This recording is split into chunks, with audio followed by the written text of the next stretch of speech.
Welcome to Writer's Life, place we get the sights, sounds, smells, tastes of my particular writer's life. Where you get the truth about my writer's life, anyway. Subscribe if you haven't already. Punch the like button. Tap the bell for notifications so you don't miss out on one single exciting video. Beautiful day in Italy. Really nice. About close to 80 degrees Fahrenheit. I know, what's that, about 14 Celsius or something? I don't know. What is it? I think you double it and add 40, so maybe I'm close. I don't know. My math sucks. Everybody's out and about, though, which is always nice. And I used to jog right here. See this? I used to jog this all the way out here. I mean, from the city center, then jog back. In my younger days, I still jog this, but not nearly as far. The old bones can't take it. So I was reading an interesting article today about how different the indie publishing world is becoming from traditional. It's sort of been my theme lately. Really what it comes down to is traditional, everything is up to luck. You can have the best manuscript in the world. First of all, that doesn't mean it's going to be published.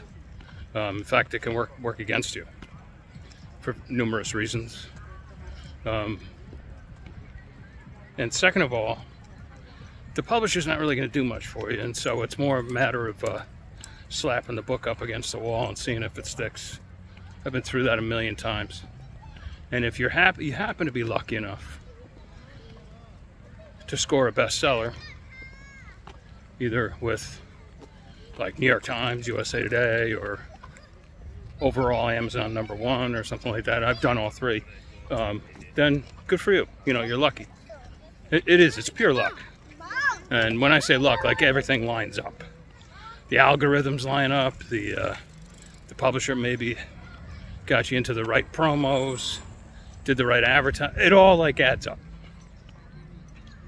But with your indie books, you're in control. You can take a title that's been languishing and simply run a flash sale or fire sale, whatever you like to say, for the weekend, and boom, get that book selling again. Case in point, my book, The Girl Who Wasn't There, it was kind of back to languishing again. That was one reason why I got the rights back, because the publisher wasn't doing anything for it. And they, after I threw a hissy, they gave me my rights back. But the way I went about it wasn't right, and I apologize for that if you are listening. But they did give me my rights back. Anyway, so I was like, okay, well, I'm going to run a fire sale for it this weekend. And boom, right back where it should be in terms of ranking and stuff like that. And I got a bunch of sales, you know, and it'll continue. I'll normalize the price this afternoon, or tomorrow morning, because I'm 6 hours ahead. And it'll continue to sell for a little while. And then it'll languish again, you know. But you can run through your list like this. Like, every week, run a different flash sale and just, you know, light a fire under your titles that aren't doing anything. And then there are titles you're going to have that are going to sell no matter what. The Remains does that for me for the most part. The Ashes. Of course, all the Chase Bakers sell no matter what.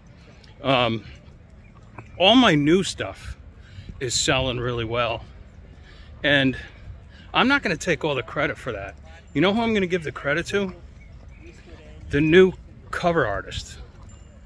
People seem to really be drawn to these new covers. Also, I think there's a bit of new branding going on. I've been adding the Bear Media logo. Thank you, Elise. Major Press Major, for coming up with that for me a few years ago. I'm finally using it the proper way. And so like there's like this little new branding going on. So all things considered, you know, my numbers have been going up. And, you know, it's what you want. You want more readers, right?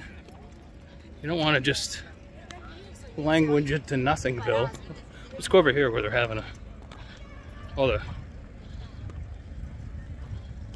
there's like a bazaar going on here. So anyway, you're in control, total control. You can run BookBubs, you can run bargain booksies, you can run advertising. I don't do much advertising. I do a little bit, especially at the beginning of the month. But you're in control, and it's so much better. So much better. And in a way, it's your fault if the books don't do anything. They got to be good, though. They got to be really good, or people aren't going to read you. They're not going to, you know, if you're prolific and you can put out a book at least a month, you're golden, believe me. But I know it's easier said than done. All right, check out all this stuff. Pretty cool. Everybody comes here on Sunday and on Tuesdays for some reason. All right, I'm gonna come at you. Hopefully, if it's nice tomorrow, I'll come at you from the city center. If not, I'll try to do that on Tuesday. And ciao, ciao.